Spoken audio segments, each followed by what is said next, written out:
PowerPoint speech. Kasi long overdue na eh. 2022 namin, actually 2021 namin ginawa yung Dollhouse. And sa kalagitnaan ng pandemya, punta kami ng Netherlands at bumuo ng pelikula kasama ng Mavex Productions. Direct Marla, first time ko siya natrabaho doon. Na-inlove na ako sa pagdidirect niya at pag-guide sa akin bilang artista. Althea Rueda, such an amazing, great talent. My baby girl, I'll love you forever. I'll be my baby girl for the rest of my life. Well, ito yun. Thank you. Maraming salamat kay God, no? For His unending grace and for blessing me with the talent and opportunities to pursue my passion. To the Philippine Movie Press Club, thank you for recognizing my work. This is an honor I will treasure forever. To my family, especially my wife, Jamie, my rock and my guiding light. You are my greatest inspiration. Thank you for standing by me through every high and low. To my friends and colleagues who have supported me unconditionally, your belief in me has been my fuel. Sa director ko, mention na kita, Direct Marla, sa mga co-actors ko, sa Fee, everyone, naging pamilya ko kayo sa proyektong to. Hindi ko magagawa ito na mag-isa.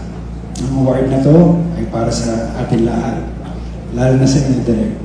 Sa lahat sa amin, kina-direct Ma'am Onay, people behind the scenes, lahat ng teamwork natin. I owe it all to you guys. So maraming salamat sa inyong husay at dedikasyon. Sa mga taga-suporta, kayo ang dahilan kung bakit tuloy-tuloy pa rin ako.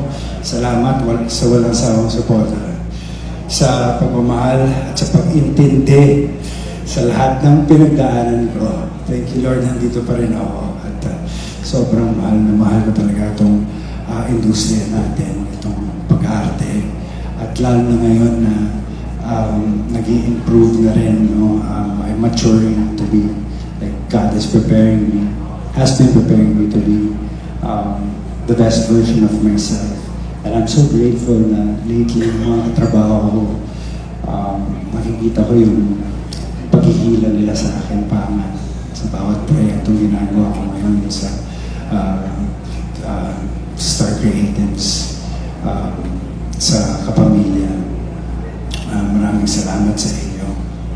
Nawala tuloy. Kaunti na lang. Buti wala, tumigil yung sumigaw. Maraming salamat. So, this award is more than a trophy. It's a reminder that redemption, perseverance, and authenticity can create art that resonates. I dedicate this to everyone chasing their dreams and to anyone who believes in second chances. I'm so grateful sa press. You've been so kind to me. Bata pa lang ako. Yeah. Ando na kayo.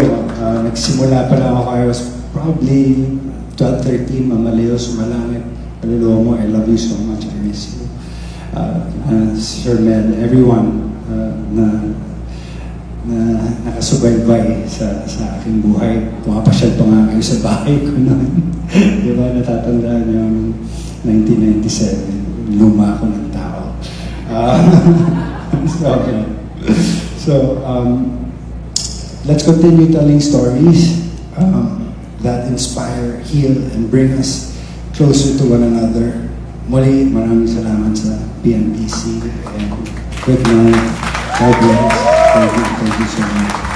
Seriously, and mas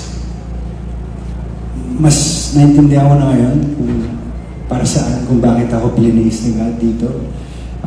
Isipin nyo, noon, bulakbol, ang bababae, at kung ano-ano mga bisyo. Pero ngayon, lahat ng iniipon ko at nakuha ko sa trabahong to ay ayun, nabubuhay ko na yung mga anak ko. Kaya sobrang laking pasasalamat ko talaga sa industriya. Congratulations, Dara. That was truly heartfelt, and thank you. Thank you, Miss Leonie. At ito na yung pinakahihintay natin